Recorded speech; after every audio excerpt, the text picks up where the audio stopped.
Matin. L'édito politique sur Europe 1 avec Le Figaro. Bonjour Alexis Brézet. Bonjour Dimitri, bonjour à tous. Ce matin, Emmanuel Macron va s'exprimer devant les chefs d'état-major des principales armées de l'Union européenne et de l'OTAN, mais sans les Américains. Est-ce que ça veut dire, Alexis, qu'il est en train d'imposer ce concept d'autonomie stratégique européenne qu'il défend depuis son premier mandat ? N'allons pas trop vite en besogne, Dimitri.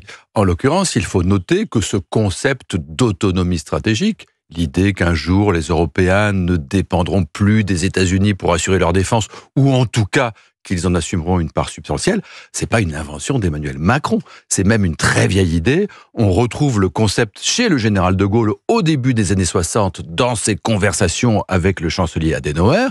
Et depuis Jacques Chirac, c'est une proposition constante dans la bouche des présidents français. Proposition qui, il faut le reconnaître, n'avait pas connu jusqu'ici beaucoup de succès auprès de nos partenaires européens. Oui, mais on a vu que les choses avaient beaucoup changé. Le tournant brutal de Donald Trump a précipité une prise de conscience chez les Européens. Oui, c'est vrai, mais enfin, ça n'aplanit pas pour autant tous les obstacles. Enfin, cette fameuse autonomie stratégique européenne, qui prétend la bâtir ? Les Français, qui marchent fièrement à l'avant-garde, mais qui n'ont pas un sou vaillant pour financer leur réarmement. Les Britanniques, qui ne sont guère plus riches et dont la force nucléaire dépend totalement des Américains. Les Allemands, qui ont les moyens financiers, eux, mais qui, pour s'armer, doivent modifier leur constitution, ce qui suppose l'accord des Verts, et ça, c'est pas gagné. Les Italiens, qui entendent bien cultiver les liens privilégiés que Giorgia Meloni a établis avec Donald Trump, etc., etc., etc.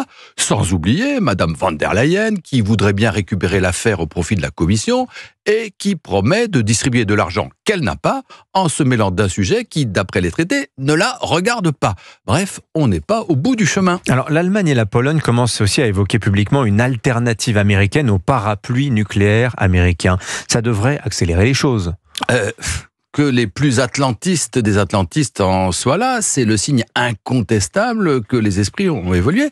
Mais enfin, il me semble que loin de simplifier le problème, ça le rend à peu près inextricable. Enfin, Dimitri, personne ne peut croire un instant que les Allemands vont se contenter d'un petit coin du parapluie nucléaire qu'étendrait généreusement sur leur tête la France d'Emmanuel Macron. Ce rôle de protecteur qu'ils ont laissé aux Américains après la guerre, parce qu'ils n'avaient pas le choix. Les Américains étaient les vainqueurs et eux les vaincus. Ils ne vont pas aujourd'hui l'abandonner à la France et laisser la France déclencher seule le feu nucléaire depuis leur territoire, voire sur leur territoire.